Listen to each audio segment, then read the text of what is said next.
வணக்கம் சவுக்கு மீடியா நேயர்களே. இன்றைய அரசியல் தமிழ்நாட்டில் நடந்த முக்கியமான அரசியல் மற்றும் சமூக நிகழ்வுகளை பற்றி விவாதிக்க இருக்கிறோம். வாருங்கள் சார். வணக்கம் சார். சார் வணக்கம் சார். வணக்கம் ஆல்ரெடி. எங்கள் ஆளுக்கண்ணா லீவ் போடுறது, இருங்க நான் சொல்கிறேன்.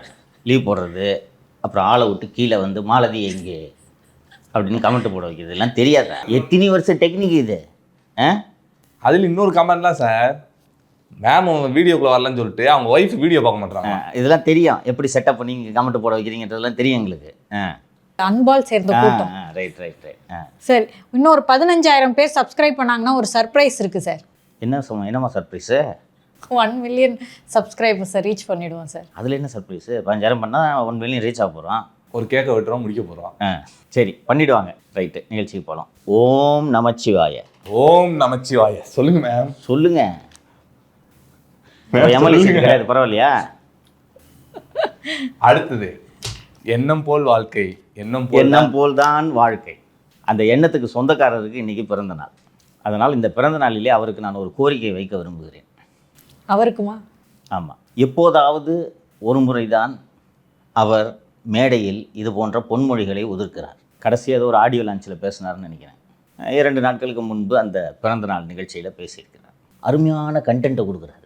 அதனால் எப்பப்பெல்லாம் சான்ஸ் கிடைக்குதோ மைக்கை பிடிச்சி திருவாளர் தனுஷ் அவர்கள் அடிக்கடி பேச வேண்டும் என்பதை இந்த பிறந்த நாளிலே அவருக்கு கோரிக்கையாக வைத்து அவருக்கு மனமார்ந்த வாழ்த்துக்களையும் தெரிவித்துக் கொண்டு நிகழ்ச்சிக்கு போவோம்.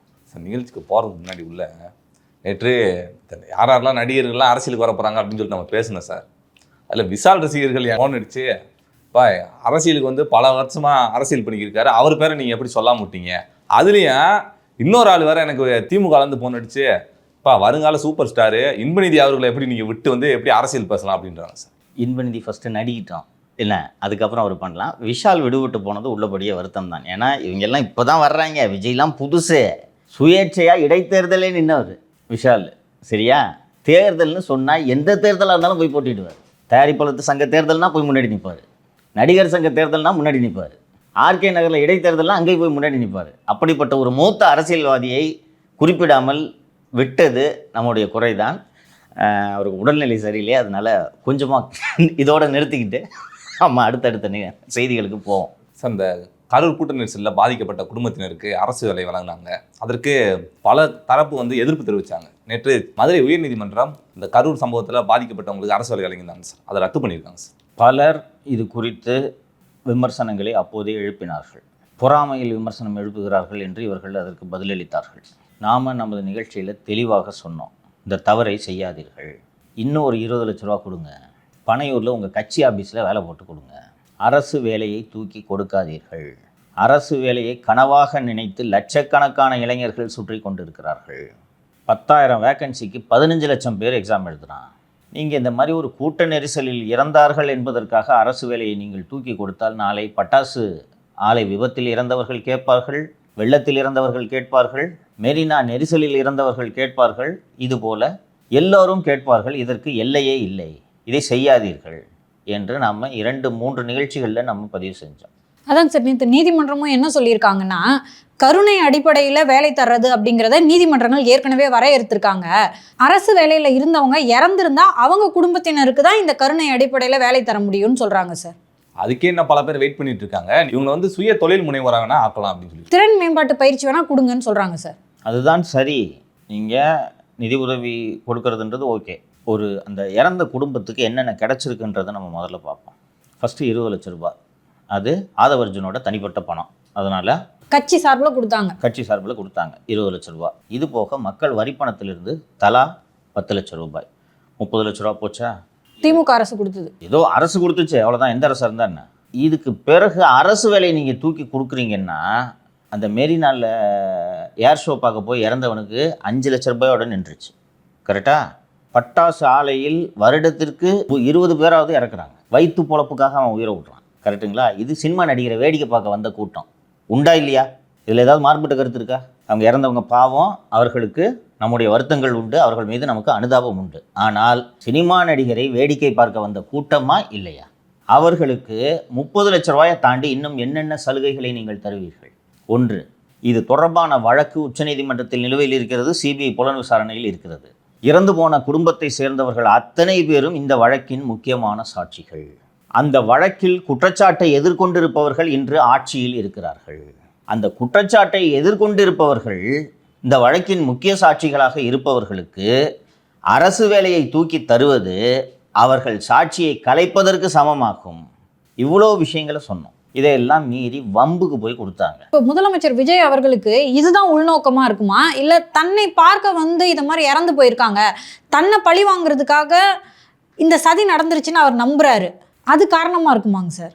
இரண்டில் எது காரணமாக இருந்தாலும் அரசு வேலைகளை இப்படி தூக்கி கொடுப்பதற்கு உங்களுக்கு உரிமை இல்லை என்பதை தான் நீதிமன்றம் சொல்லியிருக்கிறது. விஜய் அவர்களில் உண்மையிலேயே கில்ட்டியாக ஃபீல் பண்ணுறாரு. நம்மளை பார்க்க வந்து இப்படி உயிர்கள் போயிடுச்சுன்றதை நினச்சி அவர் வருத்தப்படுறாரு. எனக்கு அதில் இருவேறு கருத்துக்கள் கிடையாது. ஆனால் 425 கோடி ரூபாய் உங்களுக்கு சொத்துக்கள் இருப்பதாக நீங்கள் வேட்பு மனுவில் தெரிவித்திருக்கிறீர்கள்.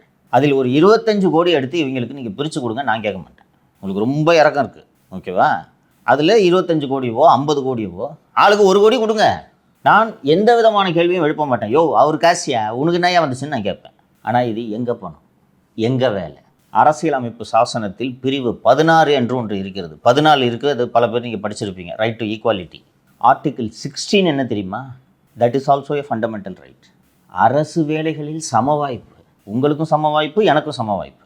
இப்போ அரசு பணியில் இருந்த தந்தையை இழந்து 5 வருடங்களாக காத்திருப்போர் பட்டியலில் இருக்கக்கூடியவர் இந்த வேலை வாய்ப்பை எப்படி பார்ப்பார்? இதையெல்லாம் தான் நீதிமன்றம் தெரிவித்திருக்கிறது. கருணை அடிப்படையில் பணி வழங்குவதற்கென்று ஏற்கனவே காத்திருப்போர் பட்டியல் இருக்கும்போது அதை தூக்கி ஓரமாக வைத்துவிட்டு நீங்கள் எப்படி இந்த பணியை கொடுத்தீர்கள்? எனக்கு எக்ஸாக்டாக ரூல் பொசிஷன் தெரில. ஆனால் ஒவ்வொரு மாவட்ட ஆட்சியர் அலுவலகத்திலையும் அந்த மாவட்டத்தோட கன்சாலிடேட்டட் வெயிட்டிங் லிஸ்ட் இருக்குது என்று நான் புரிந்து கொள்கிறேன். எங்கள் அப்பா லஞ்ச ஒழிப்பு துறையில் இருந்தப்போ அந்த டிபார்ட்மெண்ட் மட்டும்தான் எம்ப்ளாய்மெண்ட் தொடர்பானது. எனக்கு முன்னாடி ஒரே ஒருத்தர் வெயிட்டிங் லிஸ்ட்டில் இருந்தார், அவருக்கு டிஸ்குவாலிஃபைடு. 4 மாதத்தில் எனக்கு வேலை கிடச்சிது. 16 வயசில் வேலைக்கு போனேன் நான். ஆனால் மற்ற அலுவலகங்களில் நிலை இது அல்ல. 10 வருஷம் வெயிட் பண்ணுறவனா இருக்கான், 15 வருஷம் வெயிட் பண்ணுறவன் இருக்கான், 50 வயசில் வேலைக்கு சேர்ந்து 10 வருஷத்தில் ரிட்டையர் ஆனவன் இருக்கான். ஸோ அப்படி ஒரு காத்திருப்போர் பட்டியல் இருக்கும்போது நீங்கள் இதை எப்படி கொடுத்தீங்க? இந்த நேர்வில் கருணை அடிப்படையிலான பணி நியமனத்தை நீதிமன்றம் சரி என்றால் இது போன்ற கோரிக்கைகள் எல்லையில்லாமல் தொடரும். அப்போ கருணை அடிப்படையில் அரசு வேலைகளை பூரா நீங்கள் ரொப்பிட்டீங்கன்னா டிஎன்பிசியை சட்ட சாத்திட்டு மூடுவிழா நடத்த வேண்டியது தானே? இதை நீதிமன்றம் சுட்டி காட்டுகிறது. ஏற்கனவே கருணை அடிப்படையில் பணி நியமனம் செய்யப்பட்டவர்கள் பணி வரன்முறைக்காக இன்னும் காத்திருக்கிறார்கள், ஓகேவா? அப்படி இருக்கும்போது புதிதாக இவர்களுக்கு நீங்கள் பணி நியமனம் வழங்குவதை எப்படி ஏற்றுக்கொள்ள முடியும்? அதை சொல்லிவிட்டு அவங்க மாலதி குறிப்பிட்டதை சொல்கிறாங்க, திறன் மேம்பாட்டு பயிற்சி கொடுங்க அவங்களுக்கு அப்படின்ட்டு. ஸோ இந்த தீர்ப்பின் நகல் இன்னும் வரவில்லை. அந்த தீர்ப்பு இன்னும் விரிவாக அதில் எழுதப்பட்டிருக்கும். இது நீதிமன்றத்தில் படித்ததை வைத்து ஊடகங்களில் இந்த செய்தி வந்திருக்குது. இப்போ இந்த வழக்கில் மேல்முறையீடு செய்யலாமா கூடாதா தெரியல சார். ஆனால் தமிழக அரசு உச்சநீதிமன்றத்தில் மேல்முறையீடுக்கு போகிறாங்க. நான் உங்ககிட்ட கருத்தாக கேட்குறேன், செய்யலாமா கூடாதா? கூடாதுன்னு நான் நினைக்கிறேன். மேல்முறையீடு செய்யலாமா வேண்டாமா என்பதற்கு முதலில் அந்த தீர்ப்பை நீங்கள் படிக்க வேண்டும். கரெக்டாக? இது நியூஸ் பேப்பர் ரிப்போர்ட்டு. அந்த தீர்ப்பில் ஏன் நாங்கள் இந்த நியமனத்தை ரத்து செய்கிறோம் என்று இன்னும் விரிவான பல காரணங்களை நீதிமன்றம் சொல்லியிருக்கக்கூடும், சொல்லியிருப்பார்கள். அது என்னன்னே பார்க்காம மேல்முறையீடு செய்ய போகிறோன்னு எதை வச்சு நீங்கள் முடிவெடுக்கிறீங்க? எதை வைத்து அறிவிப்பு வெளியிடுகிறீர்கள்? இன்னும் ஆர்டர் காப்பியே வந்திருக்காதுன்றீங்க. வரல, காலையில் செக் பண்ணேன், இன்னைக்கு 10 நிமிஷம் முன்னாடி செக் பண்ணேன், வரலன்ட்டாங்க. எனக்கு அதுதான் சரி, இது ஏதோ திமுக கவர்மெண்ட் மாதிரியே ரிப்பீட் ஆகுற மாதிரி இருக்கு. ஏன்னா இங்கே உயர்நீதிமன்றத்தில் ஒரு தீர்ப்பு வரும், உடனே அடிச்சு பிடிச்சி உச்சநீதிமன்றத்துக்கு மேல்முறையீடு பண்ணுறேன்னு வம்படியாக பண்ணுவாங்க. அதே வேலையை தான் திரும்ப தாவேக அரசும் பண்ணுறாங்களோ அப்படின்னு தோணுது. சட்டத்துறைக்கு பொறுப்பான அமைச்சர் திரு நிர்மல்குமார் அவர்கள் நிதானத்தை கையாள வேண்டும். இது அவர் உதயநிதி மற்றும் எடப்பாடி பழனிசாமியை விமர்சனம் செய்வது போன்ற விவகாரம் அல்ல. சார் அவர் இது மாதிரி சொல்லியிருக்காருன்னு கேட்டால் பதில் ஒருவன் சொல்கிறாரு, அது நீங்கள் எது வேணாலும் சொல்லிக்கிங்க. இது ஒரு நீதிமன்ற தீர்ப்புக்கு எதிராக மேல்முறையீடு செய்வதா வேண்டாமா என்பது குறித்த ஒரு விவகாரம். இங்கே ஸ்டேட்டுக்கு ஒரு அற்புதமான வழக்கறிஞரை அட்வொகேட் ஜெனரலாக வைத்திருக்கிறீர்கள். நீங்கள் தான் தேர்ந்தெடுத்து நியமித்தீர்கள் திரு விஜய் நாராயணன். அவர் அந்த தீர்ப்பை படித்து விட்டு தான் கருத்தை சொல்லுவார் இல்லையா? அவர் ஹிண்டு பேப்பர் படிச்சுட்டு சொல்லுவாரா? இம்ரான் எழுதியிருக்காருப்பா, எழுதினா கரெக்டாக இருக்கும்பா அப்படின்னு சொல்லுவார். ஒப்பீனியன் கொடுக்க முடியுமா? அப்போ அவர் படிச்சுட்டு தான் இதுக்கு அப்பீல் போகலாமா வேணாமா என்று அவர் சொல்லுவார். தீர்ப்பு ஃபஸ்ட்டு வரவில்லை. தீர்ப்பு வந்த பிறகு நீங்கள் அரசு தலைமை வழக்கறிஞரை கலந்தாலோசிக்க வேண்டும். அதை செய்யவில்லை. அதற்கு பிறகு நீங்கள் முதல்வரோடு விவாதிக்க வேண்டும். முதல்வர் இதெல்லாம் பரவாயில்லைங்க பண்ணுங்கன்னு சொன்னால் நீங்கள் செய்யலாம். ஃப்ளாஷ் நியூஸ் ஓடுற 10வது நிமிஷம் நாங்கள் மேல்முறையீடுக்கு போகிறோன்னு சொல்கிறீங்க, ஏன் இப்படி அவசரம்? அதான் ஃபர்ஸ்ட் பிரேக்கிங்க இந்த பிரேக்கிங் ஓவர்லாப் பண்ணுது. என்ன அவசரம் உங்களுக்கு? அவமானமாக உணர்றாங்களாங்க சார்? நீங்கள் எப்படி உணர்ந்தாலுமா அரசு பதவியில் இருக்கிறீர்கள், நிதானித்து தான் பேச வேண்டும். திமுகவினர் கூட இந்த வேலையை செய்ய மாட்டார்கள். பத்திரிகைக்காரங்க கேட்க தான் செய்வாங்க. நீங்கள் ரிப்போர்ட்டர் இருந்தீங்கன்னா போய் மைக்க போடுவீங்க, சார் என்ன சார் சுப்ரீம் கோர்ட் இப்படி சொல்லிடுச்சு, சார் என்ன சார் ஹைகோர்ட் இப்படி சொல்லிடுச்சே அப்படின்னு சொன்ன உடனே தீர்ப்பு நகல் வரட்டும், பரிசீலிக்கிறோம், அதோடு நிறுத்திக்கணும். நீங்கள் புதியவர்கள் என்பதை புரிந்து கொள்கிறோம், அதற்காக இப்படி அவசர கொடுக்கை வேலைகளை செய்யாதீர்கள். கரூரில் விஜய் சொன்னார்ல, கோர்ட்டு நங்கு நங்கு நங்கு நங்குன்னு கொட்டுச்சுன்னா, அது மாதிரி உங்களை கொட்டுச்சுன்னா என்ன பண்ணுவீங்க? இது தேவையா உங்களுக்கு? சுப்ரீம் கோர்ட்டு இன்னும் இதை எப்படி பார்க்கும்? இந்த வழக்கோட விசாரணை இந்த நீதிமன்றத்திலேயே நிலுவையில் இருக்குது. நீ என்ன இதில் இருக்க விட்னஸுக்கெல்லாம் போய் அப்பாயின்மெண்ட் ஆர்டர் போட்டுன்னு இருக்கிறேன்னு கேட்டால் என்ன பண்ணுவீங்க? திரு நிர்மல்குமார் அவர்கள் மேல்முறையீடு செய்வதற்கான ஒரு தரவாக ஒரு விஷயத்தை சொல்கிறார். இதில் பணி நியமனம் பெற்றவர்களை நீதிமன்றம் கேட்கவில்லை, அவர்கள் தரப்பை கேட்காமல் இந்த தீர்ப்பை வழங்கியிருக்கிறது என்று. இதற்கும் நீதிபதி தீர்ப்பிலேயே பதில் சொல்லியிருக்கிறார்கள். நீதிபதிகள், நாங்கள் சம்பந்தப்பட்டவர்களை கேட்கவில்லை தான், ஆனால் இந்த வழக்கு விசாரணைக்கு வந்தபோதே இது தற்காலிகமான நியமனம், இந்த வழக்கின் இறுதி விசாரணைக்கு உட்பட்டே இந்த நியமனங்களை நீங்கள் செய்யலாம். இன்றுதான் நியமன ஆணைகள் வழங்கும் விழா நடக்கிறது, இன்று இந்த வழக்கு விசாரணைக்கு வருவதால் நாங்கள் அந்த விழாவை தடை செய்ய விரும்பவில்லை, அதனால் தற்காலிகமாக கொடுத்து கொள்ளுங்கள். அப்புறம் கவர்மெண்ட் இன்னொரு தீரி ஒன்று சொல்கிறாங்க, இது சின்ன வேலை, இது குரூப் 4 வேலை, சின்ன வேலையா உங்களுக்கு? கோர்ட்டும் சொல்லிடுச்சு, கவர்மெண்ட் வேலையில் சின்ன வேலை பெரிய வேலைன்னு எதுவும் இல்லை, எல்லா வேலையும் முக்கியமான வேலை. நான் ஏற்கனவே ஒரு முறை குறிப்பிட்டிருக்கிறேன் என்று நினைக்கிறேன். கோயிலில் பெருகிற வேலை 8000 ரூபா சம்பளம், 50 பேர் அப்ளை பண்ணுறாங்க பெருகிற வேலைக்கு. வீட்டில் ஒரு 50 வயது பெண்மணி எந்த வேலையும் இல்லாமல் இருப்பார், அவர் நான் கோயிலில் போய் பெருக்கிட்டு கோயிலுக்கு பெருக்கினதுக்கு புண்ணியமாக ஆச்சு, மாதம் 8000 ரூபாய் கிடைக்குதுன்னு போக மாட்டாங்களா? அந்த வேலைக்கு 50 பேர் போவான் இன்டர்வியூக்கு. அப்படி இருக்கும்போது சின்ன வேலைன்னு போய் எப்படி சொல்கிறீங்க? மாலதி அவர்கள் குறிப்பிட்டது போல திமுகவின் தடத்தை பின்பற்றாதீர்கள். ஒன்று இதில் கௌரவம்லாம் குறைஞ்சி போயிடாது, புரியுதுங்களா? கஷ்டமாக தான் இருக்கும் வேலைக்கு போய் ஜாயின் பண்ணவங்களுக்கு. இதுக்கு நீங்கள் தான் பொறுப்பு. கோர்ட்டுக்கு போது பிரச்சனை, இவ்வளோ தூரம் விமர்சனங்கள் வருது அப்படின்னு தெரிஞ்சு வம்படிக்கு கரூரில் போய் இந்த நிகழ்ச்சியை நடத்தி அப்பாயின்மெண்ட் ஆர்டரை உங்கள் பெருமைக்கும் உங்கள் ஈகோவை சாட்டிஸ்ஃபை பண்ணுறதுக்காக தான் நீங்கள் கொடுத்தீங்க. இப்போதாவது இந்த தவறை திருத்திக் கொள்ளுங்கள், மேல்முறையீடு செய்யாதீர்கள் என்று நான் சொல்லிக் கொள்கிறேன். இது சட்டத்துறையில் இது வந்து 2வது சர்க்கிள் நான் நினைக்கிறேன். மின்சாரத்துறை வச்சிருக்காரு, சிறைத்துறை வச்சிருக்காரு, இது மாதிரி ஏகப்பட்ட துறைகள் வச்சிருக்கிறதுனால தடுமாறுகிறாரா திரு சிடிஆர் நிர்மல்குமார்? 2 போர்ட்ஃபோலியோ தூக்கி வேற ஆளுக்கு கொடுங்க. அருண்ராஜ் வெறும் எழுத்து மட்டும்தான் வச்சிருக்காரு, அவருக்கு கொடுங்க. வெங்கட்ராமன் கூட வெறும் ஃபுட்டு மட்டும் தான் வச்சிருக்காரு போல, அவருக்கு கொடுங்க. இன்னொருத்தரை இன்டெக்ட் பண்ணுங்க. இந்த ஒரு அம்மா ஃபோனில் எல்லாரும் ஜட்டியோட உட்கார பண்ணி மிரட்டின்னு இருக்குது, அந்த அம்மா தூக்கி போட்டுட்டு வேற ஒரு நல்ல திறமையானவரை நியமித்து அவருக்கு கொடுங்கள். நான் கூட அவங்களுக்கு கொடுக்கணும்னு சொல்ல இப்படி கொடுப்பான் பாரு. அதே எனக்கு அறிஞ்சுப்பா. அதை சோத்துக்கு சேர்த்து அமைச்சர் வசூல் பண்ணிட்டு சுத்திட்டு இருக்காரு, அவர்கிட்ட கொடுக்கணுமா? அவரை தூக்கிட்டு வேறு ஒருவரை நியமித்து அங்கே கொடுங்கள் என்று சொல்கிறேன். சோத்துக்கு சேர்த்து அமைச்சருக்கு சோறே போடக்கூடாதுன்னு சொல்லிட்டு இருக்கேன். ஸோ ஒர்க்லோட ரெடியூஸ் பண்ணுங்க. இந்த ஒர்க்லோடு இருக்கு ஹெவி, இதெல்லாம் விட்டுருங்க. எதுக்கு நீங்கள் ப்ரெஸ்ஸை பார்த்து உடனே கருத்து சொன்னீங்க? ஆலோசனை செஞ்சுதான் அரசின் கருத்தாக இதை சொன்னீங்களா? அட்வொகேட் ஜெனரல் கூட இந்த தீர்ப்பை பற்றி விவாதிக்காமல் நீங்கள் மேல்முறையீடு செய்கிறோம் என்று எந்த அடிப்படையில் சொன்னீர்கள்? அது மட்டுமல்லாமல் தீர்ப்பின் நகல் வராமலேயே நீங்கள் எப்படி மேல்முறையீடு செய்கிறோம் என்று சொன்னீர்கள்? இது போல ஒவ்வொரு அமைச்சர்களும் ஆர்வ கோளாறில் பேசுவது இந்த அரசுக்கு அவப்பெயரை ஏற்படுத்தும் என்பதை ஒவ்வொரு அமைச்சரும் புரிந்து கொண்டு பேச வேண்டும். ஒரு சில அமைச்சர்கள் இப்போது ரீல்ஸ் போடாதீங்க என்று சொன்னதுனால பத்திரிகையாளர்களை கண்டால் ஓடுகிறார்கள். நிர்மல்குமார் பிரஸ் மீட்லேயே தான் கூடியிருக்கிறாரு. எப்போ பாரு எதிர்கட்சிக்கான வண்டவடியாக திட்டின்னு இருக்குது. அது போல தான் இது மாதிரி கேட்ட உடனே நாங்கள் மேல்முறையீடுக்கு போகிறோங்க. ஜட்ஜ்மெண்ட் காப்பி எங்கேயா படிச்சே நீ ஃபஸ்ட்டு? இன்று இந்த படப்பிடிப்பு நடக்கும் இன்று காலை 11:30 மணி வரை இந்த தீர்ப்பின் நகல் வரவில்லை. ஸோ யோசித்து நிதானமாக வேலை செய்யுங்கள். உங்கள் வரட்டு பிடிவாதத்திற்காக மேலும் சிக்கலில் சென்று மாட்டிக்கொள்ளாதீர்கள். நாளை இது உங்களுக்கே சிக்கலாக அமையலாம். இந்த வழக்கிலிருந்து தப்பிப்பதற்காகத்தான் அவசரமாக நிர்மல்குமார் இந்த அரசு வேலையை வழங்க வேண்டும் என்று நிர்பந்தித்தார் என்று சிபிஐ குற்றப்பத்திரிகைகளை தாக்கல் செஞ்சாங்கன்னா என்ன பண்ணுவீங்க? நான் இது ஒரு தியரியாக சொல்கிறேன். பாசிபிலிட்டி இருக்கா இல்லையா? கரூர் எஸ்பி கூட தொடர்ந்து அந்த சம்பவம் நடந்த அன்று பேசிக் கொண்டிருந்தது நிர்மல்குமார் தான். பர்மிஷன் வாங்குறது எல்லாத்துக்கும் அவர் தான் பேசிக் கொண்டிருந்தார். எஃப்ஐஆரில் போட்டிருந்தாங்களா? ஞாபகம் இருக்கா? நிர்மல்குமார் தான் சொன்னால் வண்டி எங்கே நிப்பாட்டுங்கன்னு அவர் கேட்கல சொன்னாங்களா? நாம் நிகழ்ச்சியில் என்ன பேசணும்? நிர்மல்குமார் வண்டியில் இல்லை, டீ கடையில் இருந்தார் சொன்னோமா? தொலைபேசியில் பேசிக் கொண்டிருந்தார். ஸோ அந்த பாதிக்கப்பட்ட மக்கள் தனக்கு எதிராக சாட்சி சொல்லிவிடக்கூடாது என்ற அச்சத்தில் தான் இவர் வம்புக்கு இவங்களுக்கெல்லாம் அரசு வேலை கொடுக்க வேண்டும் என்று நிர்பந்தித்தார்னு சொல்லிட்டு சிபிஐ சார்ஜ் ஷீட்டில் சேர்த்தா என்ன பண்ணுவீங்க? அது ஆபத்து. அந்த பகுதி போகாதீங்கன்னா வம்புக்கு பண்ணிட்டு இருக்கீங்க, நீங்கள் போய் மாட்டிக்கிங்க. அது நோக்கமாக இருக்குமாங்க சார்? நான் அப்படி நம்பவில்லை. நான் பிஜேபியாக இருந்தால் இந்த வேலையை செய்வேன். செஞ்சால் என்ன பண்ணுவீங்க? நான் அப்படி நினைக்கல. ஏதாவது செய்யணும்னு நினச்சிட்டு இவங்க செய்கிறாங்க. அதாவது இவங்களோட கில்ட்டை கவர்மெண்ட் ஜாப் கொடுக்கறதன் மூலமாக திருப்திப்படுத்திக்கலான்னு இவங்க நினைக்கிறாங்க. அதான் காரணம்ட்டு நான் புரிஞ்சுக்கிறேன். கரெக்டு தான் சார். நீங்கள் ஒருத்தவங்களுக்கு உதவி பண்ணணும்னு நினைக்கிறீங்க, அதை இன்னொருத்தன் பேக்கெட்லேருந்து எடுத்து உதவி பண்ணக்கூடாது இல்லை? எக்ஸாக்ட்லி, இதுதான் பிரச்சனைன்றேன். மாங்குன்னு பல லட்சம் பேர் படிச்சுட்டு இருக்காங்கல்ல. ஆர்டிகல் 16 டைரக்டா வயலேட் ஆகுதா? அடிப்படை உரிமைமா அரசு வேலை. அரசு வேலை எல்லோருக்கும் சம வாய்ப்பு வழங்க வேண்டும். இது சம வாய்ப்பு இல்லாமல் கொடுக்கப்பட்டது தானே. ஸோ நிதானமாக யோசிச்சு வேலை செய்ய. இன்னும் இப்போவும் குடிமுறைக்கு போயிடல. மேல்முறையீடு செய்யாதீர்கள், அவ்வளோதான். தேவையற்ற வேலை. உச்சநீதிமன்றம் மட்டும் கான்ஸ்டியூஷனுக்கு எதிராக தீர்ப்பு கொடுத்துட முடியுமா? இப்போது உச்சநீதிமன்றத்தில் இந்த வழக்கு போகுது. வேலை கொடுத்தது சரிதான் என்று சொன்னதும் கும்பமேளாவில் 65 பேர் இறந்தார்கள், அத்தனை பேருக்கும் அரசு வேலைன்னு வருவாங்க. யூபியிலேருந்து வருவாங்களா? அடுத்து ஆக்சிஜன் தட்டுப்பாட்டால் கோவிடில் இறந்தவர்களுக்கு அரசு வேலைன்னு வருவாங்களா? இப்போ கூட அமோனியா கசிவால இருந்தாங்கல்ல சார், அவங்க பூரா பீகார்காரங்க, அதனால அவங்களுக்கு வேலை இல்லை. அவங்களும் வருவாங்க. ஏன்னா அங்கே தமிழ்நாட்டில் வருவாங்க. தமிழ்நாடு அரசு வேலை கொடுங்கள், நாங்கள் தமிழ் கற்றுக்கொள்கிறோம். ஆல்ரெடி பேசுவாங்க sir. So this will open the flood கேட்ஸ்னு மெட்ராஸ் ஹைகோர்ட் குறிப்பிட்டிருக்கு. இதை நீங்கள் ஸ்டார்ட் பண்ணிங்கன்னா it will open the flood gates. So உச்சநீதிமன்றமானது இந்தியாவில் எல்லா மாநிலங்களிலும் இருக்கும் விவகாரத்தை சேர்த்து தானே இந்த வழக்கை அணுகும். அப்போ கரூர் ஸ்டாம்பீடுக்கு கொடுத்தா கும்பமேளா ஸ்டாம்பீடுக்கு கொடு, ரைட்டா? யோசிப்பாங்களா உச்சநீதிமன்றம்? மெட்ராஸ் ஹைகோர்ட் அதை பரிசீலனை செய்யாது. உச்சநீதிமன்றம் பரிசீலனை செய்யுமா இல்லையா? அப்போ எந்த தைரியத்தில் சார் மேல்முறையீடு செய்வேன்றீங்க? நிதானமாக இருங்க.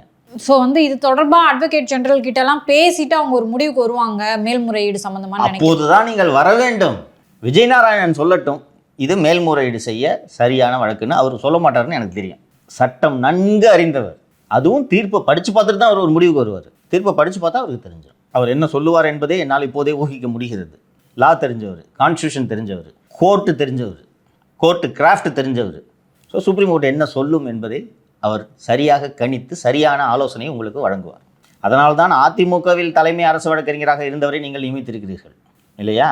ஸோ அவர் கரெக்ட் அட்வைஸ் பண்ணுவார். அவர் அட்வைஸ் கேட்கறதுக்குள்ளே உங்களுக்கு இன்னும் அந்த அவசரம் கொடுக்கத்தணும் என்று தான் நான் கேட்கிறேன். சார், அதே போன்று சீட்டர் நிர்மல்குமார் அவர்கள் பிரஸ் மீட்டில் சொல்லியிருந்தார், வழக்கறிஞர்களோட நியமனம் 100% நேர்மையாகவும் நியாயமாகவும் நடக்குது, சில பேர் தவறான தகவல்களை பரப்புறாங்க அப்படின்லாம் சொல்லியிருந்தாரு. ஆனால் இன்னைக்கு ஆடியோ லீக் ஆயிருக்கு சார். 5 லட்சம் பேரம் பேசின ஆடியோ. கன்னியாகுமரி மாவட்ட தாவேக மாவட்ட செயற்குழு உறுப்பினர் அனீஸ் என்பவர் தான் இந்த பேரத்தை பேசி 15 லட்சம் ரூபாயா 15 லட்சம் வாங்கியிருக்கிறார் என்று அந்த ஆடியோ உரையாடல் வெளியாகி இருக்கிறது.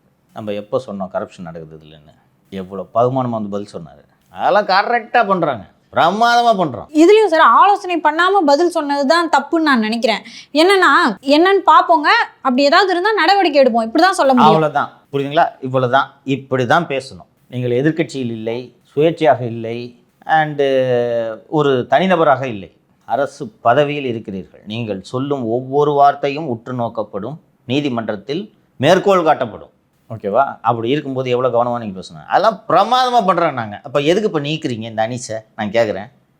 மாவட்ட செயற்குழு உறுப்பினர் ஒருத்தரே 5 லட்ச ரூபா போட்டிருக்காருன்னா மாவட்ட செயலாளர், வழக்கறிஞர் அணி செயலாளர், வழக்கறிஞர் அணி இணை செயலாளர், வழக்கறிஞர் அணி துணை செயலாளர், இவங்கெல்லாம் எம்பிட்டு அடிச்சிருப்பாங்க. இது மாதிரி தமிழகம் முழுக்க நடந்திருக்கிறது என்பதைத்தான் நாம் அப்போது சுட்டி காட்டினோம். அது சொன்னதுக்கு சிலர் தவறான தகவல்களை பரப்புகிறோம். என்ன தவறான தகவல்?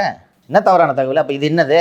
உங்கள் கட்சி தானே இதே மாதிரி தேனியில் லெஃப்ட் பாண்டி 20 லட்ச ரூபா வாங்கியிருக்காருன்னு ஒரு விவரத்தை பதிவு செய்தேனா? தமிழகம் முழுக்க இது நடந்திருக்கிறது. கடந்த ஆட்சியில் நியமிக்கப்பட்ட வழக்கறிஞர்கள் ஒரு 3 மாதங்களுக்கு தொடரட்டும். நாங்கள் பொறுமையாக நேர்காணல் செய்து பட்டியலை முழுமையாக பரிசீலித்து சிறந்த வழக்கறிஞர்களை தேர்ந்தெடுக்க எங்களுக்கு 3 மாத காலம் அவகாசம் வேண்டும் என்று நீங்கள் பண்ணால் உங்களுக்கு யாருங்க பண்ண போகிறா? திமுக காரன் அதிமுக காரன் 6 மாதம் வேலை செய்ய வைக்கிறான். உங்களுக்கு என்ன அது கூட அவசரம்? அனுபவம் இல்லை உங்களுக்கு. கொஞ்சம் பொறுமையாக விவரங்களை கேட்டு கடந்த முறை எப்படி செய்யப்பட்டது என்பதை கேட்டு நிதானமாக பணியாற்றுவதற்கு உங்களுக்கு என்ன பிரச்சனை? எல்லாத்தையும் பர்சனலாக எடுத்துக்கிறாங்களோன்னு தோணுது சார். பர்சனலாக எடுத்துக்கிட்டிங்கன்னா முட்டு சந்துக்கு போவீங்க, பரவாயில்லையா? இன்று வரை மின்சாரத்துறையில் காணாமல் போன ஹார்ட் டிஸ்க்குகளில் என்ன இருந்தது என்ற விவரம் வெளியே வந்ததா?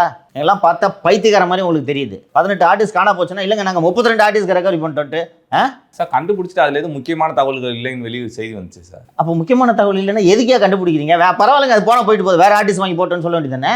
மின்சாரத்துறையில் காலமாக நடந்த பல்வேறு ஊழல்களின் மொத்த ஆதாரங்களும் அந்த 18 ஹார்ட் டிஸ்க்குகளில் காணாமல் போய்விட்டன.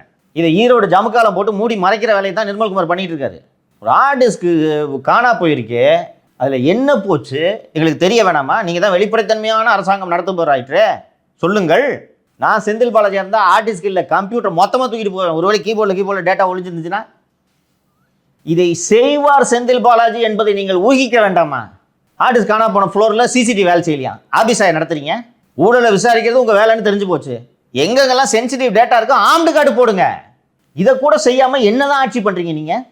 முதலமைச்சர் நல்லாட்சி தர வேண்டும் என்று தீவிரமான முனைப்பில் இருக்கிறார். அதற்கு அமைச்சர்களே ஒத்துழைப்பு தரவில்லை என்றால் அவரால் எப்படி நல்லாட்சி தர முடியும்? 10 தலை 20 கையா இருக்கு விஜய்க்கு எல்லாத்தையும் பார்க்கறதுக்கு. திரு சிடிஆர் நிர்மல்குமார் வந்து சீனியர் சார், கட்சி ஆரம்பிச்சு 2 வருஷம் ஆச்சு, 234 தொகுதியிலையும் ஆளை போட்டு அவங்க ஜெயிச்சுட்டாங்க. இவர் சீனியர்ன்றனால தான் இத்தனை பதவிகள் கொடுத்துருக்காங்க.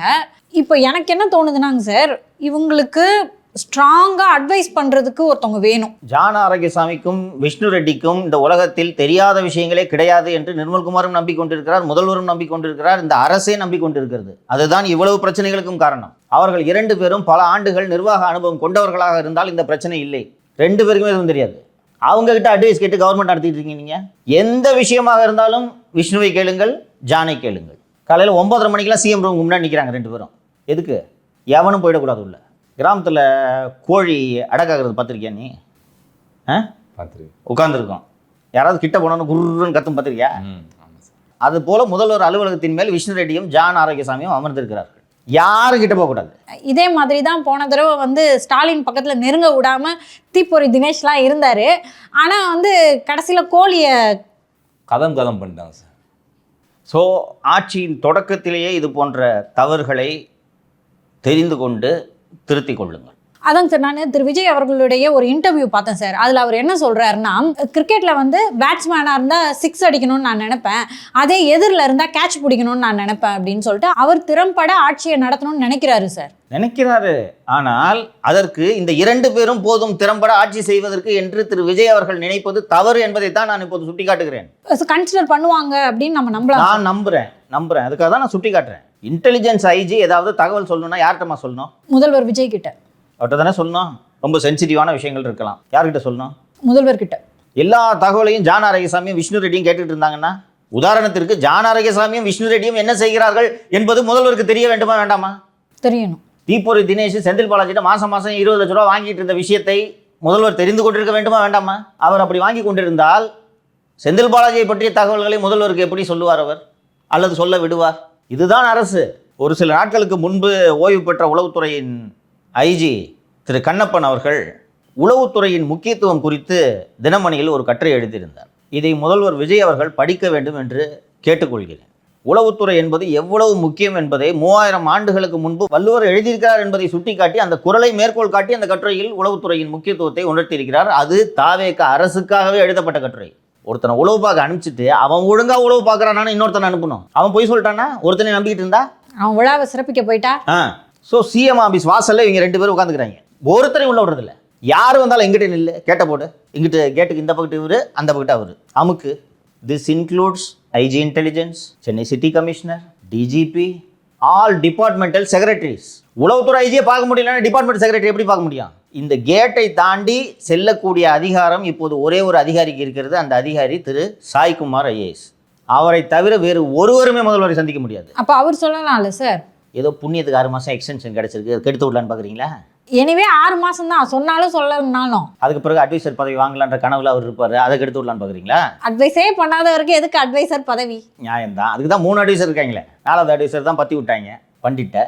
ஸோ இந்த 2.5 மாதங்களில் இவ்வளவு சிக்கல்கள் என்றால் அடுத்தடுத்து என்னென்ன சிக்கல்கள் வரும்?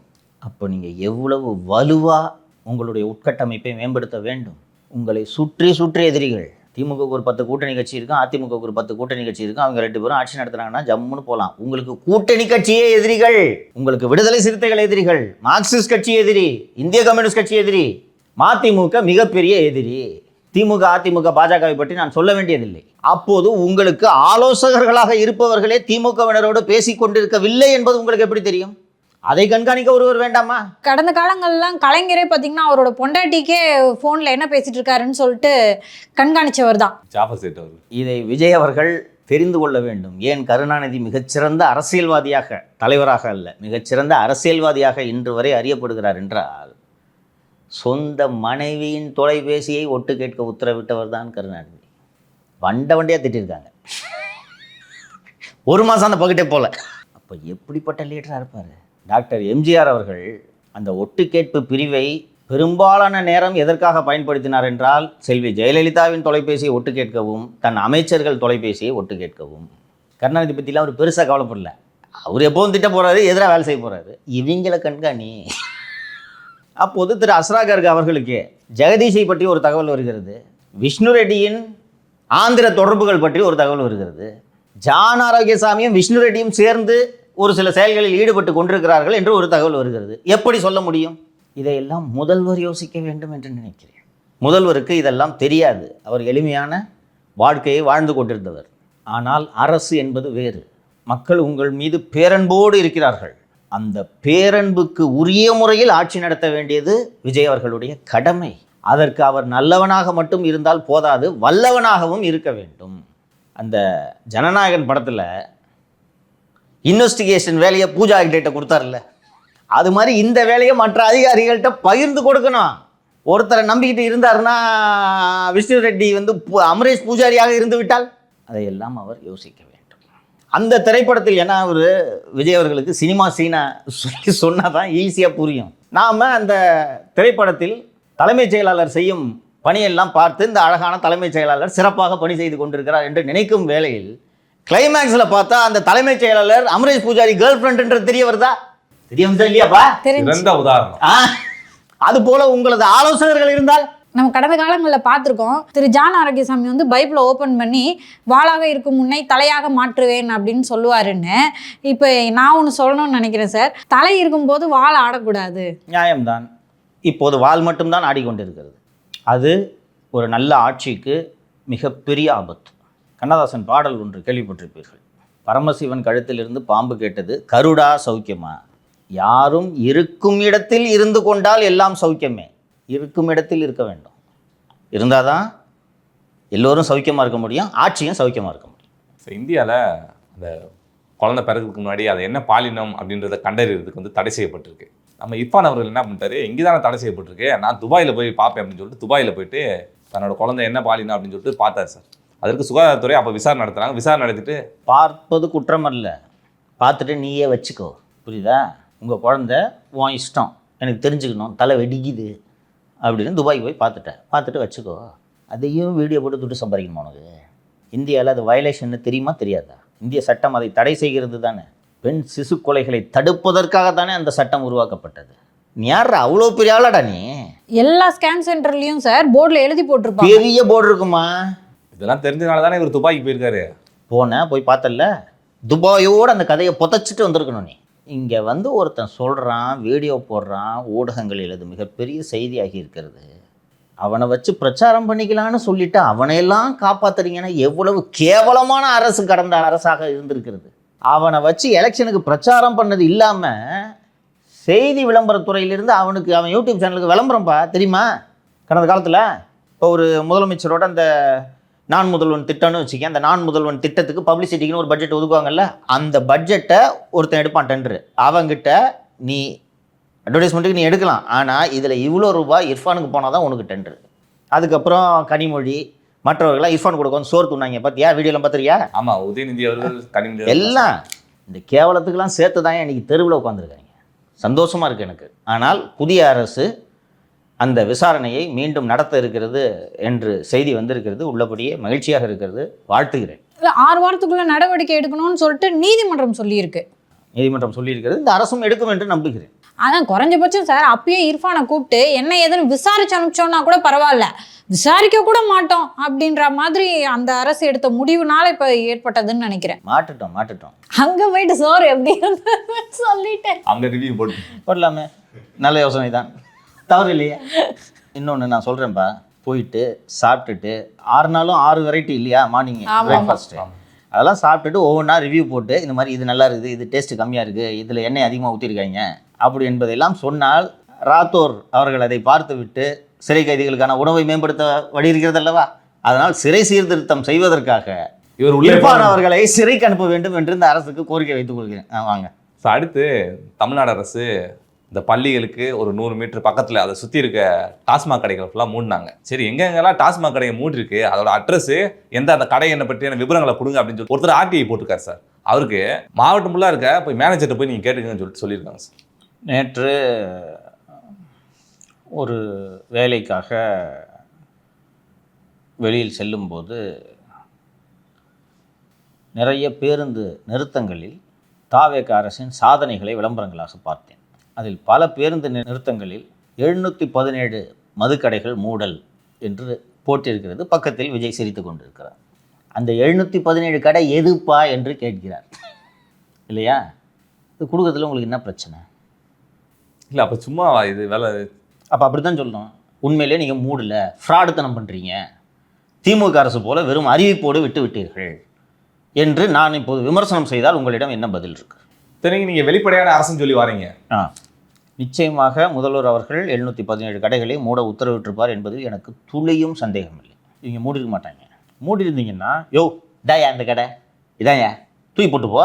கடந்த கால ஆட்சிகளில் தகவல் அறியும் உரிமை சட்டத்தை நீர்த்து போக செய்யும் வேலையை அதிமுக அரசு திமுக அரசு இரண்டுமே செய்தது. நீங்கள் வெளிப்படைத்தன்மையோடு இந்த அரசை நடத்த வேண்டும் என்று விரும்பித்தான் டெண்டர்களில் வெளிப்படைத்தன்மையை கடைபிடிக்கிறீர்கள், சட்டப்பேரவை நேரலையில் ஒளிபரப்பு செய்கிறீர்கள். அப்போது இந்த ஒரு காசி மாயன்னு ஒருத்தர் தான் இதை போட்டிருக்கிறதா எனக்கு நினைவு. அவர் ஹீஸ் அன் ஆர்டி ஆக்டிவிஸ்ட். தொடர்ந்து இந்த விவரங்களை வாங்கி பொதுவெளியில் வைக்கக்கூடியவர். ஸ்டாலின் குடும்பம் துபாய்க்கு போனது கூட அவர் தான் ஆர்டிஐ மூலமாக வெளிப்படுத்தினார் என்று எனக்கு நினைவு. துபாய்க்கு போனாங்கல்ல, அதுக்கு எவ்வளோ செலவாச்சுன்றதை மட்டும் தரவே இல்லை சார் ஆர்டிஐயில். ஸோ இப்போது அந்த டாஸ்மாக் தொடர்பான விவரங்களையும் அவர் தான் கேட்டிருக்கிறார். இன்னொன்று, பொதுமக்கள் இது போல கேட்கும் நிலைக்கே நீங்கள் வைத்திருக்கக்கூடாது. தயா 717 கடைன்னு சொல்கிறல்ல, எந்த கடையை மூடினது உங்களுக்கு தெரியும் தானே? இந்தந்த கடைகளை மூடி இருக்கிறோம். இந்த பட்டியலை ஊடகங்களுக்கு வெளியிடுவதில் உங்களுக்கு என்ன சிக்கல்? சார் நான் ஏற்கனவே வந்துட்டு நாங்கள் இத்தனை டாஸ்மாக் கடையை மூடி இருக்குன்னு சொல்லிட்டு கடை என்ன அதெல்லாம் போட்டு வெளியிட்டாங்க சார். இப்போ இவர்கிட்ட கேட்டதுக்கு ஏன் கொடுக்குறத ஏன் கொடுக்கலன்னு இதில் ஏதோ தப்பு நடந்தது தம்பி. திமுகவுக்கு நெருக்கமான அதிகாரிகளை முக்கியமான பதவிகளில் நியமித்தால் என்னென்ன சிக்கல்கள் வரும் என்பதற்கு இதுவும் ஒரு உதாரணம். யூசிக்கு நெருக்கமான அதிகாரியாக அறியப்படுபவர் தான் நந்தகுமார். யூசியோட வலதுகரம். ஸ்கூல் எஜுகேஷன் டிபார்ட்மெண்ட்டில் வேலை பார்க்கும்போது அன்பில் மகேஷை படாத பாடுபடுத்தினார். மந்திரிக்கே தெரியாமல் டெண்டர் விடுறது. சென்ட்ரல் கவர்மெண்ட் ஃபண்டு சர்வ சிக்ஷா அபியானில் மந்திரிக்கே தெரியாமல் மகேஷே என்கிட்ட புலம்புனார். அண்ணே எனக்கு தெரியவே தெரியாதுண்ணே, அந்த டெண்டர் டாக்குமெண்ட் காப்பியே கொடுங்கன்னு கேட்டேன், டாக்குமெண்ட்லாம் உனக்கு கொடுக்க முடியாதுன்றாருண்ணே ஆஃபீஸர். அண்ணே இந்தாண்ணே நான் தரேன் டெண்டர் டாக்குமெண்ட் நான் கொடுத்தேன் மகேஷுக்கு. அப்படிப்பட்ட அதிகாரியை தூக்கி இவ்வளவு முக்கியமான துறையான டாஸ்மாக்கு போடுகிறீர்கள். திமுக ஆட்சியில் பழிவாங்கப்பட்ட IAS அதிகாரிகள் ஒருவர் கூட உங்கள் கண்களுக்கு தெரியவில்லையா? திமுக ஆட்சியில் ஆடாத ஆட்டம் போட்ட நந்தகுமார், தாரேஷ் அகமது, உமாநாத், பிரகாஷ், முருகானந்தம் இவர்கள் தான் உங்கள் கண்களுக்கு தெரிகிறார்களா? இது இன்னொருத்தர் இந்த சென்னை மாநகராட்சியில் இருந்தார் குமரகுருபுரன். முக்கியமான நாள், சாரிப்பா மறந்துட்டேன். நேற்றே சொன்னேன், முதல் கட்டமாக நடந்த பணி நியமனங்களில் கோடிக்கணக்கில் பணம் விளையாடி இருக்கிறது என்று. இதெல்லாம் தெரியுதா? நேற்று தமிழக பாஜக தலைவர் திரு நயினார் நாகேந்திரன் அவர்கள் இந்த தகவலை கையில் எடுத்துக்கிட்டு அறிக்கையாக விட்டாரு. மூட்னீங்களா இல்லையான்னு கேட்டுட்டாரு. என்ன பதில் சொல்லுங்க? இன்னொன்று கொஞ்சம் யோசிச்சு பார்த்தீங்கன்னா இது அவசியமா இந்த சர்ச்சை? இன்னொன்று, இப்போ ஆர்டிஐ கேட்டோன்னே இந்தாங்க 717 ஒயின் ஷாப்பையும் மூடி இருக்கும்னு சொல்லிட்டு லிஸ்ட் வெளியிட்டு இருந்தாங்கன்னா இது விஜய் கவர்மெண்ட்டுக்கு பெருமை தானே சார்? பெரும் பெருமை. நம்மளே உட்காந்து எடுத்து பேசி ஆமா பாருங்க, இவ்வளோ கடை மூடி இருக்காங்கன்னு பேசியிருப்போமா? திரு விஜய் அவர்கள் ஒன்றும் ஐயோ மூடுற மாதிரி மூடுங்கன்னு சொல்லிட்டு சைன் பண்ணியிருக்க போறதில்ல. இப்போ இந்த அதிகாரிகள் எப்படி சிக்கலை இழுத்து விடுகிறார்கள் தெரிகிறதா? இன்னைக்கு DT Nextல இவ்வளோ பெரிய நியூஸ் ஆயுதம் வந்துருச்சு. எதிர்கட்சி தலைவர்கள் அரசின் மீது விமர்சன கணை தொடுப்பதற்கு இந்த அதிகாரிகள் ஏன் வழிவகை செய்கிறார்கள்? ஸோ இதையெல்லாம் முதல்வர் அவர்கள் கவனத்தில் எடுத்துக்கொண்டு வேலை செய்ய வேண்டும். இது ஏன் திமுகவோட சதியா இருக்கக்கூடாது? திமுக அரசுல செல்வாக்கா இருந்த அதிகாரியை கொண்டு முக்கியமான போஸ்ட்ல இருந்தாங்கன்னா அது திமுக சதிதான். அதுதாங்க சார். இப்போ கடந்த ஆட்சியில அநியாயம் பண்ற அதிகாரிகளே திரும்பவும் தொடர்றாங்கன்னா அப்போ நேர்மையா இருக்க அதிகாரிகளுக்கு இந்த அரசு என்ன மெசேஜ் கொடுக்க வருது? அப்ப நம்ம அநியாயம் பண்றதுதான் சரி அப்படின்றது தானே சார்? அதுதான் மெசேஜ்.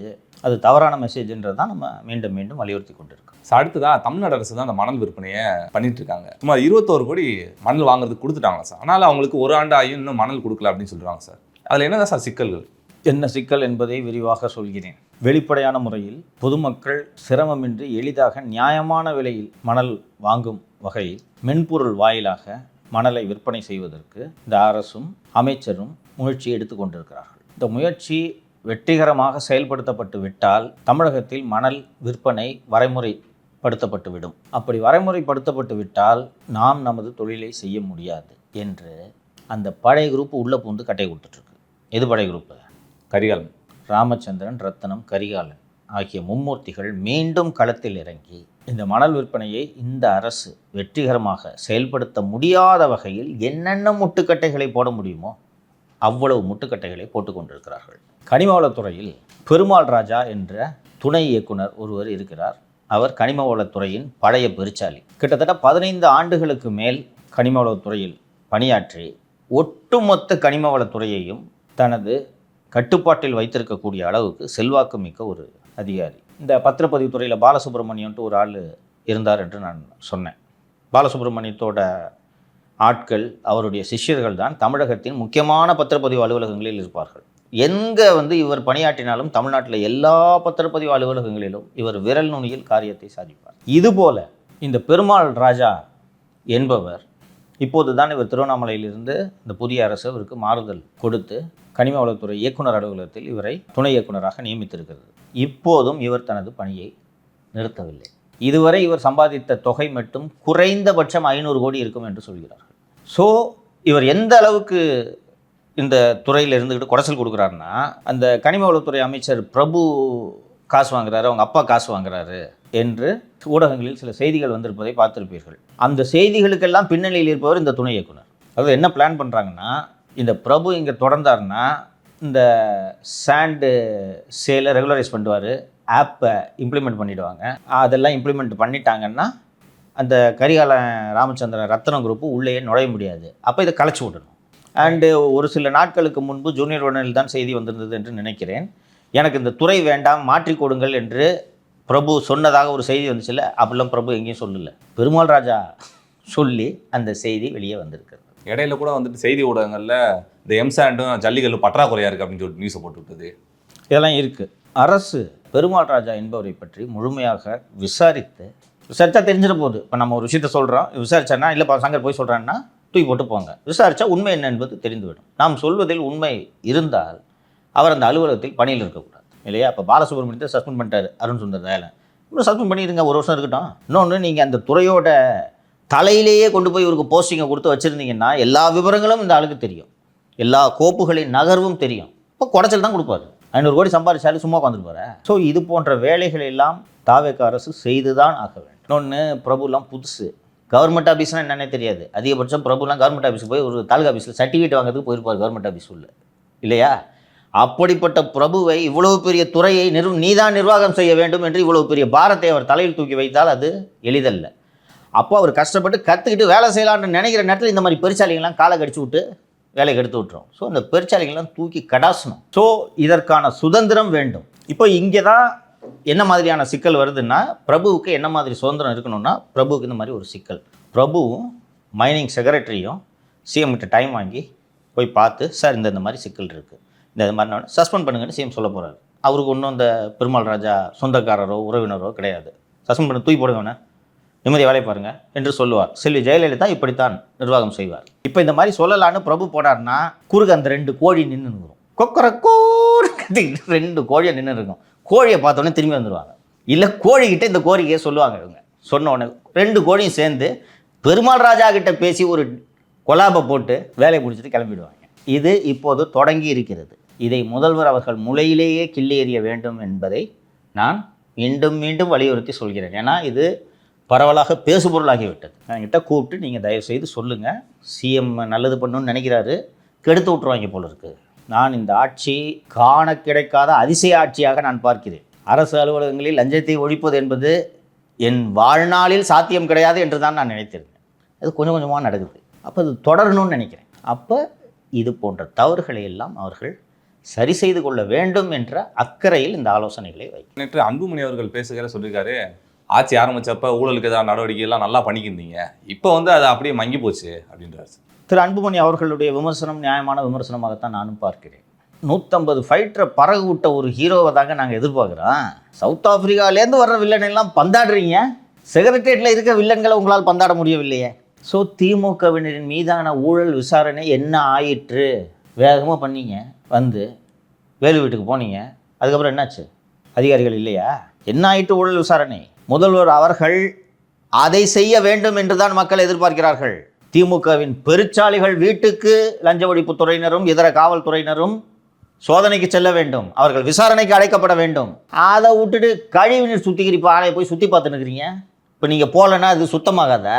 ஏடிஎம்கே பீரியடில் போட்ட சிவேஜ் ட்ரீட்மெண்ட் பிளான்ட்டுங்க அது. இப்போ நீங்கள் போய் அதை சுற்றி பார்த்துட்டு என்ன பண்ணீங்க எனக்கு சொல்லுங்கள், எனக்கு தெரில. சொல்லு ராஜா. ஒரு முதலமைச்சர் செய்ய வேண்டிய வேலையாது. ஒரு முதலமைச்சர் லஞ்ச ஒழிப்புத்துறையில் ரிவ்யூ நடத்தி, என்னையாச்சு 2 மாதம் முடிஞ்சு போச்சியா, என்னையாச்சு டிஎம்கே காரங்க மேலே கேஸு, பதில் சொல்கிறியா 10வது மாடியில் தொங்க விடவா?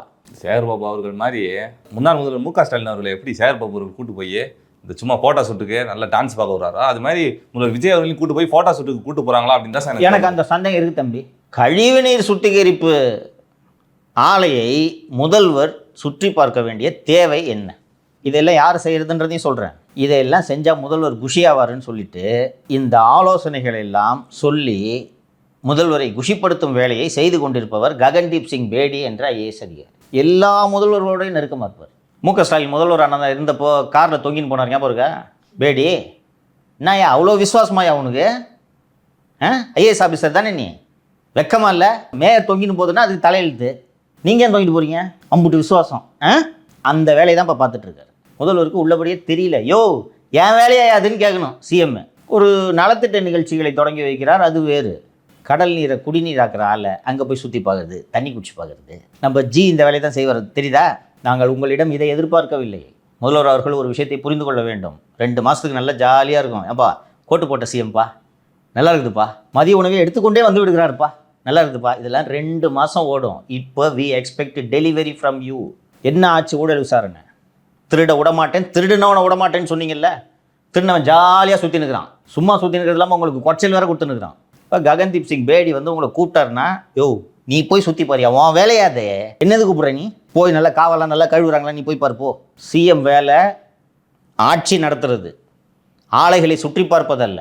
தம்பி கரெக்டாக சொன்ன. அப்படி சேகர்பாபு பண்ணது இப்போ ககன்தீப் சிங் பேடி பண்ணுகிறார். கரெக்டா? இப்படித்தான் ஏமாற்றுவார்கள். முதல்வர் கவனமாக இருக்க வேண்டும். நீங்கள் கழிவுநீர் சுத்திகரிப்பு ஆலையை சுற்றி பார்த்து உங்களது புகைப்படம் வருவதை நாங்கள் எதிர்பார்க்கவில்லை. சேகர் பாபுக்களையும் வேலுக்களையும் மூர்த்திகளையும் நேருகளையும் சிறைக்கு அனுப்புவதை தான் நாங்கள் உங்களிடம் எதிர்பார்க்கிறோம். ஏவாவேலு அவர்கள் வீட்டில் சோதனை நடந்தப்ப மக்கள் கொண்டாடினாங்க சார். கொண்டாடுங்களா? என்னாச்சு? அதுதான் உங்களது கடமை, இந்த ஆலையை சுற்றி பார்ப்பதல்ல.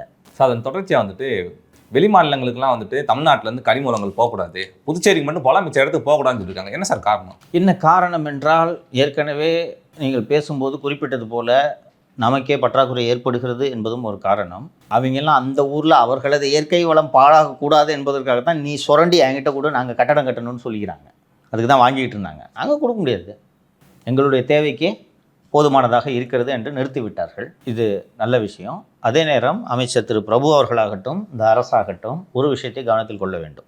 ஒரு குவாரியில் 10,000 அடி மைன் பண்ணலான்னு அனுமதி கொடுத்துருந்தா 10,000 அடி வரைக்கும் மைன் பண்ண அனுமதிக்கணும். 10,000 அடி அனுமதி வாங்கிக்கிட்டு 1,00,000 அடி தோண்டி எடுத்தது கடந்த காலத்தில் நடந்து கொண்டிருந்தது. இந்த ஆட்சியில் என்ன நடக்கிறது என்று சொல்கிறேன். 10,000 அடி அனுமதி வாங்கினால 1 அடி கூட எடுக்கக்கூடாது. ஒரு அமைச்சர் பிரபு போய் சோதனை பண்ணாரா? சில குவாரிஸில் எல்லாத்தையும் ஒரு 10-15 மைனஸ் சீல் வச்சாருன்னு நினைக்கிறேன். அந்த ஏரியாவில் போகிற அப்படியே கன்ஸ்ட்ரக்ஷன் மெட்டீரியல் ஷார்ட்டேஜ். உண்மை அது.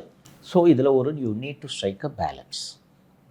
ஓகே, இப்போ இந்த பரந்தூர் நிப்பாட்டினீங்க, அது ஏரி மேலே ரன்வே வருது, அதை ஏற்றுக்கொள்கிறேன். அதுக்காக விமான நிலையமே வேணான்னு சொல்ல முடியுமா? இப்போ ஒரு தொழிற்சாலை வருகிறது, நாங்கள் ஒரு 50,000 கோடி முதலீடு செய்கிறோன்னு வராங்க, நிலத்தை எடுத்து தான் ஆகணும். அந்த நிலத்தை எடுக்கலான்னு போகும்போது சிகப்பு பொடி குடிச்சிட்டு ஒரு 10 பேர் வருவாங்க. எடுக்காதே நிலங்களை எடுக்காதே, பூமி தான் எங்கள் உயிர், இப்படிலாம் வருவாங்க. You need to strike a balance. Industrial க்ரோத்தும் முக்கியம். இப்போது நீங்கள் மைனிங் குவாரி எதுவுமே கூடாதுன்னு சொல்லிட்டீங்கன்னா கன்ஸ்ட்ரக்ஷன் எப்படி நடக்கும்? அதை நம்பி தொழிலாளி இருக்கான்ல. ஸோ ஒரு ப்ராப்பர் பேலன்ஸை ஸ்ட்ரைக் பண்ணும். இதுதான் ஒரு நல்ல அரசுக்கு அழகு. அடுத்து பொதுவாக வந்துட்டு திமுகவோட கடந்த கால ஆட்சியில் வந்துட்டு கட்டட அனுமதி வாங்கணும்னா வந்துட்டு பல மாதங்களை வெயிட் பண்ண வேண்டியது இருக்குது. அதுவும் இல்லாமல் கட்டட அனுமதியை போன ஆட்சி காலங்களில் கொடுக்கல. இந்த ஆட்சி அமைஞ்சதில் அதுவும் 1 மாதத்தில் மட்டும் 17 கட்டட அனுமதி கொடுத்துருக்காங்களா? 2 மாதங்களில் 17 உயரடுக்கு கட்டிடங்களுக்கு சிஎம்டிஏ அனுமதி வழங்கியிருக்கிறது. 2024 ஆண்டு முழுக்க திமுக அரசு அனுமதி வழங்கிய கட்டிடங்களுடைய மொத்த எண்ணிக்கையே 17 தான். 2025ஆம் ஆண்டில் வெறும் 9. இவங்க 2 மாதங்களில் இதை கொடுத்திருக்கிறார்கள். மிக மிக முக்கியமான விஷயம், இந்த 17 விண்ணப்பங்களும் 2-3 ஆண்டுகளாக சிஎம்டிஏவில் லஞ்சத்தை எதிர்பார்த்து நிலுவையில் இருந்த கோப்புகள். காசே வாங்காமல் கொடுத்துருக்காங்க. ஏன் சார் டிஎம்கே கவர்மெண்ட் வந்து இந்த மாதிரி பர்மிஷன் கொடுக்காம வச்சுருந்தாங்க? ஏன் பர்மிஷன் கொடுக்காம வச்சுருந்தா ஸ்கொயர் ஃபீட்டுக்கு இவ்வளோ கொடுன்னு சொல்லிட்டு சேகர் பாபு அன்சுல் மிஸ்ராவும் கேட்டுக்கிட்டு வந்திருப்பாங்க. கட்டுப்படி ஆகிற அளவுக்கு தானே லஞ்சம் கொடுக்க முடியும். எந்த பில்டரும் பாக்கெட்லேருந்து லஞ்சம் கொடுக்க போகிறதில்ல.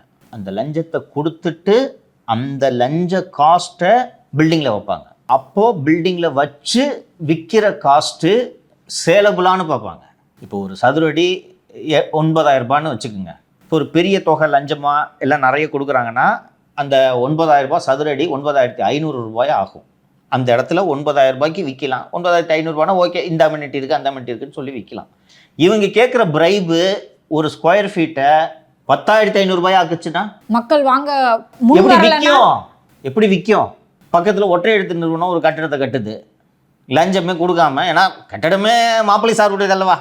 அவன் 8,000 ரூபாய்க்கு கொடுக்குறான். நீங்கள் 10,500 ரூபாய்க்கு ஒரு ஸ்கொயர் ஃபீட் கொடுத்தீங்கன்னா எப்படி விற்கும்? பணத்தை ஏற்கனவே போட்டிருப்பீங்க, லாக் ஆகிருக்கும், ஃபினான்ஸ் வாங்கியிருப்பீங்க, வட்டி. சரி நீ எப்போ கொடுக்குறியோ கொடு ராஜா, அப்ரூவல், நான் வெயிட் பண்ணுறேன் என்று 10 பைசா செலவில்லாமல் வந்திருக்கிறது. இந்த பெனிஃபிட்டை இவங்க கன்சியூமர்ஸ்க்கு பாஸ் ஆன் பண்ணணும்.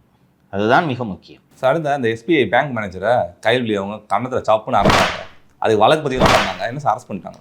உதயநிதி அவர்கள் பாளையங்கோட்டை சிறையில் அவர் போலப்பா போயிருக்காரு சார். அவங்க எம்எல்ஏ உள்ளே இருக்காரு, பார்க்க போனார். ஓகே, இன்னும் காலம் இருக்குது, போவார். பார்க்க போய்விட்டு வெளியே வந்து செய்தியாளர்களை சந்தித்து பேசும்போது தாவேக்கவினர் மீது மட்டும் நடவடிக்கை எடுக்கப்படுவதில்லை என்ற ஒரு விமர்சனத்தை வைக்கிறார். அது நியாயமான விமர்சனம் தான்.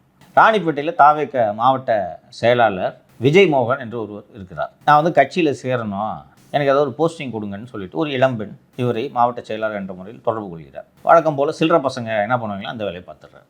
இன்ஸ்டாவில் சேட்டு, ஃபோட்டோ அனுப்பு, வீடியோ காலுக்கு வா, எல்லா சேட்டும் இருக்குது. கன்றாவியாக இருக்குது. இன்னொன்று வீடியோ வச்சுட்டு மிரட்டியிருக்கான், வெளியில் சொன்னா அவ்வளோதான் வெளியிட்டுருவேன். அந்த பெண் தகிரா என்ற தாவேக்க எம்எல்ஏ ஒருவர் இருக்கிறாரா, அவர்கிட்ட போய் அந்த பெண்ணை இந்த விவரத்தை சொன்ன உடனே நான் அவனை கூப்பிட்டு எல்லாத்தையும் டெலீட் பண்ண சொல்லிடுறேன், நீ போ அப்படின்ட்டு அவங்க பஞ்சாயத்து பண்ணி வைக்கிறாங்க. பின்னர் அந்த பெண் காவல்துறை உயர் அதிகாரிகள் அத்தனை பேரையும் சந்தித்து புகார் அளித்ததோடு ஊடகங்களை சந்தித்து செய்தியாளர்களிடமும் அந்த பெண் பேசிவிடுகிறார்.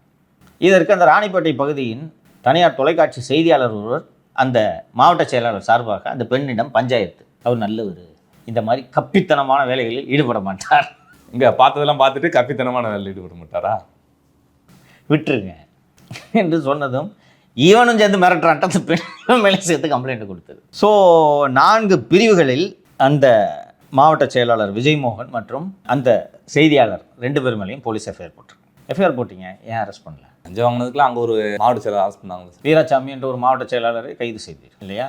இப்போ இந்த விஜய் மோகன் என்பவரை ஏன் இன்னும் கைது செய்யவில்லை? பேரில் விஜய் வச்சிருக்காருன்டா, இப்போ கொள்ள பேர் இருக்காங்க. ஸோ உதயநிதி போன்றவர்கள் விமர்சனம் செய்வதற்கு ஏன் இந்த காவல்துறை இடம் கொடுக்கிறது? முதல்வர் அவர்கள் இல்லைங்க நம்ம கட்சிக்காரன் தொடாதீங்க என்றெல்லாம் நிச்சயம் சொல்லியிருக்க மாட்டார். அதுவும் பெண்கள் விவகாரம் அது என்னென்ன சில்லற வேலை செஞ்சுருக்கான்றதெல்லாம் நான் பார்த்தேன், ரைட்டா? அப்போ முதல்வர் இப்படி சொல்லாவிட்டால் காவல்துறை அதிகாரிகள் கைது செய்யாமல் இருப்பதற்கு என்ன காரணம்? யார் தடுப்பது? ஸோ உதயநிதி போன்றவர்களுக்கு அரசு சொல்லக்கூடிய பதில் என்னவாக இருக்க வேண்டும் என்றால், இந்த விஜய் மோகனை கைது செய்து பதவியை விட்டு தூக்குவதோடு கயல்விழியையும் கைது செய்ய வேண்டாம். ஏன்பா நாங்கள் எல்லாரையும் சாமான் நடத்துகிறப்பா, எங்கள் கட்சிக்காரனை தூக்கி உள்ள வச்சேன், உங்கள் குடும்பத்தில் இருக்கிறவங்க தூக்கி உள்ள வைக்கிறேன், நல்லா இருக்குமா?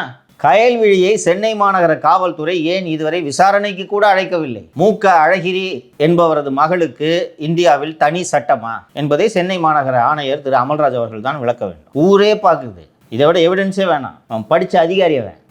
அந்த பேங்கிங் எக்ஸாம் எவ்வளோ டஃப் தெரியுமா? சரி, இது ஃப்ரெண்ட்ஸ் எல்லாம் படிச்சிருக்காங்க, ரொம்ப கஷ்டம். அதை படிச்சுட்டு ப்ரொபேஷனரி ஆஃபீஸராக வந்து ஒரு அதிகாரி உட்காந்துருக்காரு, இது ஒரு சின்ன தகராறுன்றதுக்காக போய் அவன் ஆஃபீஸில் உட்காந்து அவனை நீ சப்புன்னு அறையிறனா எவ்வளவு ஆணவம் இருந்தால் நீங்கள் இதை செய்வீர்கள்? இப்படி உட்காந்துருக்காரு சார், அவங்க பேசும்போது என்ன இப்படி உட்காந்துருக்கேன்னு சொல்லிட்டு எழுந்து அடிக்கிறாங்க. என்ன எந்திரிச்சு நின்று கை கட்டி நிற்கணுமா? பண்ணியாரா நீ? அப்போ எஃப்ஐஆர் போட்டிங்க, ஏன் அரெஸ்ட் பண்ணல? ஏன் அரெஸ்ட் பண்ணல சொல்லுங்கள். நீங்கள் அரெஸ்ட் பண்ணிட்டீங்கன்னா உதயநிதி பேசுவார், அப்படியே பாளையங்கோட்டை போயிட்டு அப்படியே பெண்கள் சிறைக்கும் சென்று பார்வையிட்டு விட்டு வருவார். இதற்கெல்லாம் ஏன் இடம் கொடுக்கிறீர்கள்? பாரபட்சமின்றி அனைவர் மீதும் நடவடிக்கை எடுக்கும் அரசு என்று தானே இந்த அரசை நாம் நம்பிக்கொண்டிருக்கிறோம். இப்படி நீங்கள் நடந்துக்கிட்டீங்கன்னா எடப்பாடி பழனிசாமி அரசு மாதிரி இருக்குது.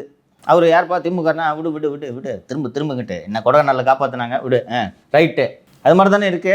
ஸோ விரைந்து நடவடிக்கை எடுக்க வேண்டும் என்பதை கோரிக்கையாகவே வைக்கிறோம். அந்த ராணிப்பேட்டை தாவேக்க மாவட்ட செயலாளரும் கைது செய்யப்பட வேண்டும். அப்படின்னா சார் அடுத்த மாவட்ட செயலாளர் ஏதாவது தப்பு பண்ண எக்ஸாக்ட்லி. ஒரு பொண்ணு கட்சிக்கு சேர வருது, அதுக்கிட்ட இன்பாக்ஸில் போய் உனக்கு என்ன பேச்சு நான் கேட்குறேன். அது சார் இப்போ சொன்னீங்க நீங்கள் அந்த பாளையங்கோட்டையில் போய் உதயநிதி அவர்கள் மீட் பண்ணாருன்னு சொல்லிட்டு, அது தினமலர் செய்தி போட்டதுக்கு அப்புறம் தான் சார் அவரே போயிருக்காரு. திருமதி கனிமொழியெல்லாம் போயிட்டு பார்த்துட்டு வந்தாங்க. ஸோ அதுக்கப்புறமா உதயநிதி அவர்கள் போல அப்படின்ற ஒரு குற்றச்சாட்டு எழுந்துச்சு, அதை தொடர்ந்து போயிருக்காருன்னு நினைக்கிறேன். அதே மாதிரி கட்சி பணிகளில் ஈடுபட ஆரம்பிச்சிட்டாரு போல இருக்கு. ஒவ்வொன்றாக பேசுவோம். தினமலர் முதலில் மூட நம்பிக்கையை கைவிட வேண்டும். என்ன சார் மூட நம்பிக்கை? சொல்கிறேன். அந்த பாளையங்கோட்டை சிறைக்கு போய் அந்த மார்க்கண்டேயனை சந்தித்து விட்டு உதயநிதி வந்த செய்தியை போட்டுவிட்டு தினமலரில் தினமலர் செய்தி எதிரொலி, தினமலரில் இந்த மாதிரி நேரு, ரகுபதி, கனிமொழி எல்லாம் போய் பார்த்தாங்க. உதயநிதி பார்க்கல அப்படின்றது திமுகவினுடைய சலசலப்பை ஏற்படுத்தி இருக்கிறது என்று நாங்கள் செய்தி வெளியிட்டிருந்தோம். அதற்கு அடுத்து தான் உதயநிதி இப்படி பாளையங்கோட்டைக்கு போயிருக்காரு அப்படின்ட்டு. என்ன நடந்தது என்பதை நான் சொல்கிறேன்.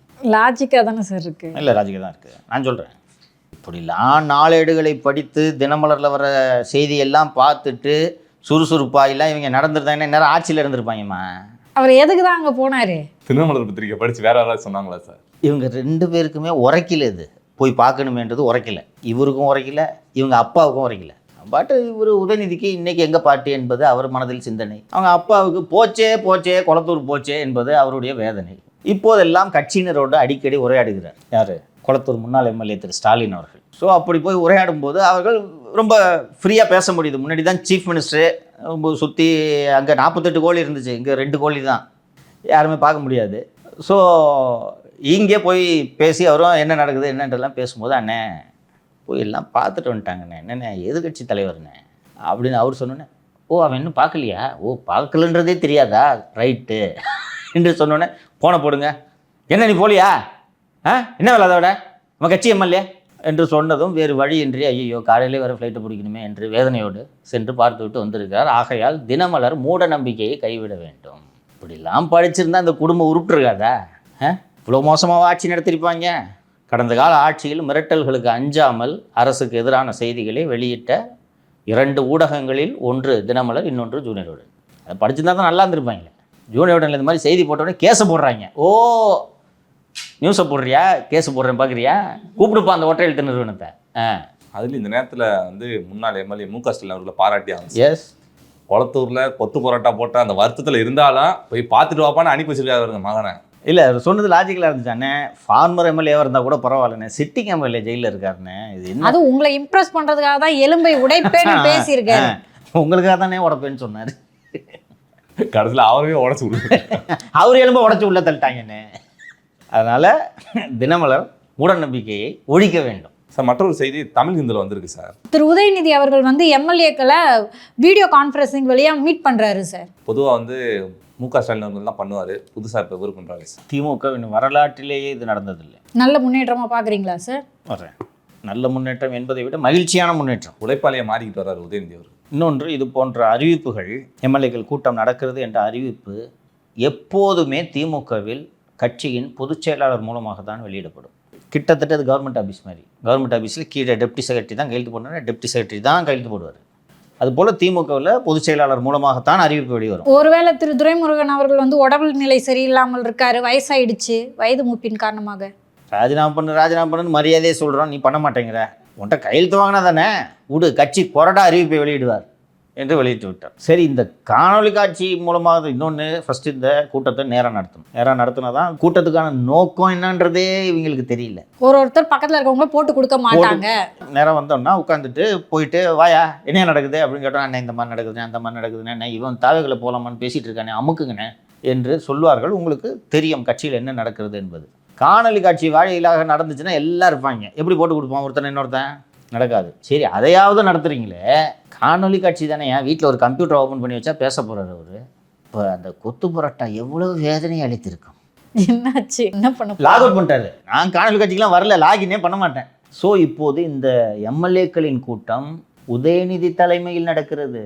ஸோ கிட்டத்தட்ட திமுகவின் தலைவராக உதயநிதி வந்து விட்டார். இன்னும் அஃபிஷியலாக ஒரு அறிவிப்பு மட்டும்தான் வெளியிட வேண்டும். அவருக்கு ரிட்டையர் ஆகிட்டார்.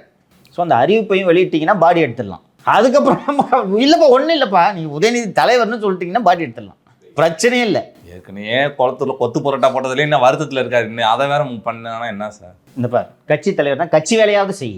5 வருஷம் முதலமைச்சர் வேலை தான் செய்யல, கட்சி தலைவர் வேலையாவது செய்யினா அதுலேயும் வரமாட்டேன், நான் ஒர்க் ஃப்ரம் ஹோம் வந்தாலும் லாகின் பண்ண மாட்டேன்னு சொன்னால் என்ன தான் பண்ணுறது சொல்லு? அப்புறம் எதுக்கு நீ தலைவராக இருக்க சொல்லு? இல்ல சார், பொறுப்புகளை திரு உதயநிதி கிட்ட கொடுக்குறாரு, அவர் வந்து பொறுப்பா மாறுவார்ல. அதாம்மா, அதுக்கு எதுக்கு தலைவர்ன்ற போஸ்டிங்கை கையில் வச்சுட்டு, இப்போ துரைமுருகனை பேருக்கு பொதுச் செயலாளர் வச்சுருக்கீங்க, அவர் எதுலையுமே சேர்த்துக்கிறது இல்லைல்ல. இப்போ எப்படி இருந்தாலும் புது பொதுச் செயலாளர் போட போறீங்க, அது மாதிரி புது தலைவரையும் போட்டிங்கன்னா பாடி எடுத்துடலான்றேன் நான். கரூரில் திரு விஜய் அவர்கள் சொன்னார், நீங்கள் அவங்கள தோற்கடிச்சதோடு போதாது, எந்திரிக்க விடாமல் பண்ணணும்னு சொன்னார். அதைத்தான் நானும் சொல்கிறேன்.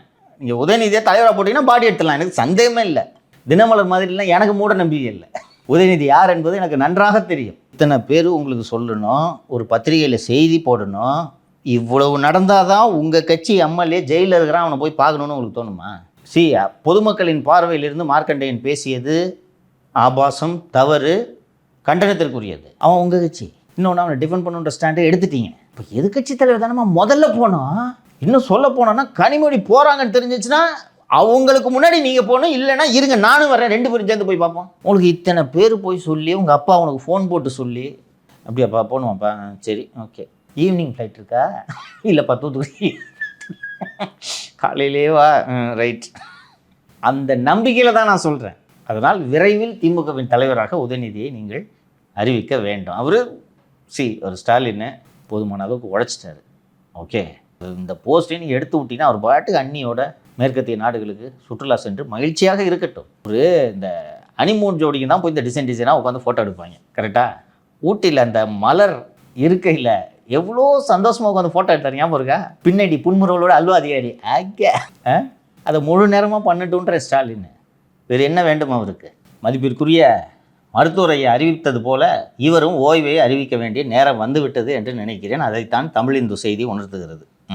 அடுத்ததாக தமிழக முதல்வர் விஜய் அவர்களும் கர்நாடக முதல்வர் டி.கே. சிவகுமார் அவர்களும் அந்த காவிரி தொடர்பான பேச்சுவார்த்தை நடத்துறதா செய்திகள் வெளியே வந்துச்சு. அது உறுதிப்படுத்தப்பட்டிருக்கு சார். இது சார் எல்லாருமே வேணான்றாங்க.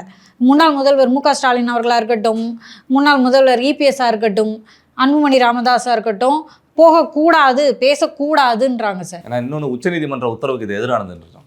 அதாவது அவர்கள் எந்த அடிப்படையில் அங்கே செல்லக்கூடாது, செல்ல வேண்டிய அவசியம் இல்லை என்று சொல்கிறார்கள் என்றால், உச்சநீதிமன்றம் தமிழகத்துக்கு இவ்வளவு கொடுங்க என்று உத்தரவு போட்டு விட்டது, இனிமேல் பேசுறதுக்கு என்ன இருக்குது என்று கேட்கிறார்கள். நாங்கள் உச்சநீதிமன்ற உத்தரவை செயல்படுத்த மாட்டோம் என்று அறிவித்து விட்டார்கள்.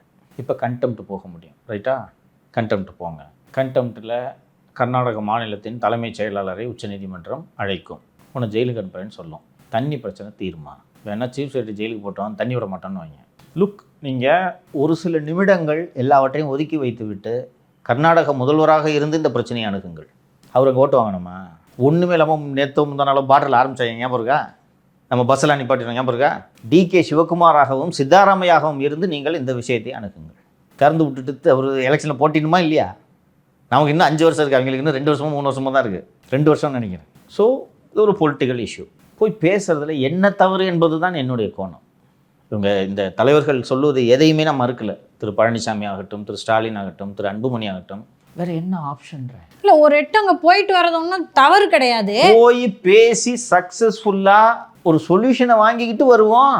இல்லை, சக்ஸஸ் பண்ணிடுவாருன்னு பயப்படுறாங்களா? அப்படி இல்லை, இவங்க ஒரு தார்மீக ரீதியாக நாம் செல்ல வேண்டியதில்லை என்று சொல்கிறார்கள். உச்சநீதிமன்றம் ஒரு 5 டிஎம்சின்னு வச்சுக்கோங்களேன். உச்சநீதிமன்றம் அப்போ 5 டிஎம்சி தமிழ்நாட்டுக்கு கொடுப்பான்னு சொல்லிடுச்சு. இங்கே உட்காந்துட்டு ஏன்ப்பா சுப்ரீம் கோர்ட் ஜட்ஜ்மெண்ட்டை ஹானர் பண்ணு, அந்த ஜட்ஜ்மெண்ட்டை ஹானர் பண்ணுன்றதுக்கு சீஃப் மினிஸ்டர் ஏன் அங்கே போக வேண்டும் அப்படின்றது இவங்க ஸ்டாண்டு. நமக்கு தான் வந்துருச்சு, ஜெயிச்சுட்டாங்க. இப்போ எங்கே போகிறீங்க? உச்சநீதிமன்றம் எந்த தீர்ப்பும் கொடுக்கலன்னா நீங்கள் போய் ஏன்ப்பா கொஞ்சம் தண்ணி கொடுப்பான்னு கேட்குறதுல அர்த்தம் இருக்குது. அதான் உச்சநீதிமன்றம் கொடுன்றுச்சு, நீங்கள் ஏன் போகிறீங்க அப்படின்றது தான் இவங்க ஸ்டாண்டு. நான் என்ன சொல்கிறேன், இப்படி சண்டை போடக்கூடிய விவகாரம் அல்ல. கர்நாடக மக்களின் குடிநீர் பிரச்சனை என்று அவர்கள் சொல்லும்போது, அவனுக்கு குடிக்க தண்ணி இல்லைன்னா பரவாயில்லையா, எங்களுக்கு 18 டிஸ்ட்ரிக்டில் விவசாயம் பிரச்சனையாக இருக்குதியா என்று நான் பேச முடியுமா? அவங்க யார்? நம்ம சகோதரர்கள் தானே. ஸோ முதல்வர் போய் பேசுறதுல என்ன தவறு என்பது தான் என்னுடைய கோணம். சரிங்க சார், நீங்கள் சொல்கிற மாதிரி தண்ணி பிரச்சனை இருக்குது, அரசியல் பிரச்சனை இருக்குது. அப்படி இருக்கும்போது திரு விஜய் அவர்கள் அங்கே போனால் மட்டும் இந்த பிரச்சனை சரியாயிடுமா? ஏன்னா ஏற்கனவே சுப்ரீம் கோர்ட் ஆர்டர் போட்டிருக்கு, அதவே முடியாதுன்னு தானே அவங்க சொல்கிறாங்க. வாங்க பேசுவோன்னு சொல்லும்போது பேச முடியாதுன்னு ஏன் சொல்லணும்? நம்ம ஒருவேளை விஜய் அவர்கள் சென்று தமிழக மக்களை சாம் பண்ண மாதிரி டி.கே. சிவகுமாரையும் சாம் பண்ணி தண்ணி கூட வாங்கிட்டு வரலாமே. 2 மாநிலத்திலும் நடப்பது ஒரே ஆட்சி தானே. இதான் விஸ்வநாதன் ராஜேஷ்குமாரும் கேபினெட்டில் உட்காந்துருக்காங்கல்ல, ஒரே கவர்மெண்ட் தானே, காங்கிரஸ் கவர்மெண்ட். ஆமாம், 2 பேரும் பிஜேபிக்கு எதிரானவர்கள். எல்லாம் இல்லாமல் ஒரு கட்சி தானே. போய் பேசி வாங்கி கொடுங்க. போய் பேசுறது, தண்ணி தரமாட்டேன்ட்டாங்க, தண்ணி வாங்கி கொடுக்குறதுல உனக்குலாம் எதுக்கு மந்திரி? கிளம்பு, 2 பேரும், விஸ்வநாதன் கிளம்பு, ராஜேஷ்குமார் கிளம்பு, அண்ணே அன்புமணி என்ன வாண்ணே, வாய்ப்பு இருக்கிறதா? இப்போது ஒருவேளை காங்கிரஸை கூட்டணியிலிருந்து கழட்டி விட்டால் தாவேக்காவை அள்ளி உச்சி முகர்ந்து கொள்ள பிஜேபி காத்திருக்கிறதா இல்லையா? குமுதா ஹாப்பி அண்ணாச்சி. இதுதானே அரசியல். நம்ம மாநிலத்துக்கு தண்ணி வாங்கி தர முடியல, எதுக்கு போங்க மந்திரி சபைக்கு வந்து மந்திரி சுட்டிட்டு இருக்கிற நீ? ஓ, அப்போ இடைத்தேர்தல் நடக்கும். அமைச்சரவையிலேருந்து நீக்கிறதுக்கு எதுக்கு இடைத்தேர்தல் வரப்போகுது? கண்ணு கெட்ட தூரம் வரைக்கும் நடக்காத இடைத்தேர்தல் நடக்க வாய்ப்பு நடக்கும். கூடுதல் நிதி கிடைக்கும், மெஜாரிட்டி ஆகலாம். நீங்கள் என்ன விரும்புகிறீர்களோ அதுக்கு ஆளுநர் சைன் போடுவார். இப்படித்தானே அரசியல் செய்ய வேண்டும். அந்த அளவுக்கு சிந்தித்து இவர்கள் இதை அணுகுகிறார்கள் என்று எனக்கு தோன்றவில்லை. அப்படி சிந்திக்க வேண்டும் என்று சொல்லுகிறேன். ரைட்டா? வர்றீங்கல்ல, உன் கட்சி ஆளு தானே அங்கே இருக்கான், தண்ணி வாங்கி கொடு, நீ வா பேச்சுவார்த்தைக்கு வா, வாங்க அந்த மாணிக் தாக்கூரை கூப்பிடு, வா, நீ எங்கே சும்மா உட்காந்துட்டு சட்டி புண்டி வா வந்து பேசு, உன் கட்சி ஆளு தானே, சொல்கிற கேட்கல, ராகுல் காந்திக்கு போன போடு. அடுத்த முயற்சி கோர்ட்டுக்கு பல முறை போயாச்சுமா, தண்ணி வந்துச்சா, சொல்யூஷன் வந்துச்சா, வேறு கோணத்தில் முயற்சி பண்ணி பாருங்களேன். இங்கே வந்து ஏன் சண்டை போட்டுட்டு இருக்கணும்? பாகிஸ்தான் கூட சண்டை போடக்கூடாதுன்னு நம்ம சொல்லிட்டு இருக்கோம், பக்கத்து ஸ்டேட் கிட்ட சண்டை போட்டுருக்கீங்க. இந்த கோணத்தில் இதை அணுக வேண்டும் என்பதுதான் என்னுடைய பார்வை. சரி சார், ஆர்ஸ்லேட்டில் பல நிகழ்வுகள் பேசினா தொடர்ந்து நாளே பேசுவோம் சார். நன்றி சார். நன்றி சொல்வதற்கு முன்பு ஒரு முக்கியமான விஷயத்தை சொல்லிவிடுகிறேன். ஏற்கனவே அந்த ஒற்றை எழுத்து நிறுவனம் திவாலாக போகிறது, கடுமையான நிதி நெருக்கடிகள் இருக்கிறது என்பதை தொடர்ந்து நமது நிகழ்ச்சியில் சொல்லி கொண்டிருக்கிறோம். இப்போது ஒற்றை எழுத்து நிறுவனம் கொடுத்த செக்குகள் பவுன்ஸ் ஆகி 3 செக் பவுன்சிங் வழக்குகளை ஒற்றை எழுத்து நிறுவனம் எதிர்கொண்டிருக்கிறது. மோகன்குமார் என்பவரிடம் இந்த ஆண்டு 25 கோடி கடன் வாங்கி அதை 5 மாதங்களில் திருப்பி தருகிறேன் என்று ஒற்றை எழுத்து நிறுவனம் வாங்கியிருக்கிறது. அதற்கு பதிலாக நாங்கள் தவணை முறையில் இதை திருப்பி தருகிறோம் என்று அவர்கள் கொடுத்த 38 லட்சம் ரூபாய்க்கான ஒரு செக்கு பவுன்ஸ் ஆயிடுச்சு. இதே போல் 15 கோடி வாங்கி அதை திருப்பி தரும் ஒரு தவணையாக 3.16 கோடிக்கு 28/6/2026 தேதியிட்ட ஒரு செக் அளித்திருக்காங்க. அந்த செக்கு பணம் இல்லாமல் திரும்பி வந்து விட்டது. அடுத்ததாக இதே போல் 25 கோடி கடன் வாங்கி அதை திருப்பி தரும் வகையில் 4/7/2026 அன்று 4,86,60,400 ரூபாய்க்கு கொடுத்த இன்னொரு செக்கும் பவுன்ஸ் ஆகிவிட்டது. ஸோ பணம் கொடுத்தவர் எப்படி சும்மா விடுவான்? ஸோ வழக்கறிஞர்கள் மூலமாக அந்த ஒற்றை எழுத்து நிறுவனத்தின் உரிமையாளரின் மனைவி ஆகிய 4 பேருக்கு 14/7/2026 அன்று வழக்கறிஞர் நோட்டீஸ். இது இந்த செக் பவுன்சிங் கேஸோட ஃபர்ஸ்ட் ப்ராசஸ். அண்ட் இப்போல்லாம் அந்த லா ரொம்ப டைட் ஆகிடுச்சு. நான் இருக்கும்போதே நிறைய பேர் செக் பவுன்ஸ் கேஸில் பெண்களே உள்ளே வந்திருந்தாங்க. குயிக்காக கனெக்ஷன் ஆகிடும், ஆப்ஷனே இல்லை, அதை செட்டில் பண்ணி தான் ஆகணும். செட்டில் பண்ணலன்னா ஜெயிலுக்கு போக தான். ஸோ ஒற்றை எழுத்து நிறுவனம் கிட்டத்தட்ட இந்த செக்கு மட்டுமே எல்லாம் சேர்த்து ஒரு 5-6 கோடி வருது. அப்போது கொடுத்த செக்கை ஹானர் பண்ண முடியலன்னா அந்த நிறுவனத்தின் நிதி நிலைமை எப்படி இருக்கிறது? நன்றி. நன்றி சார்.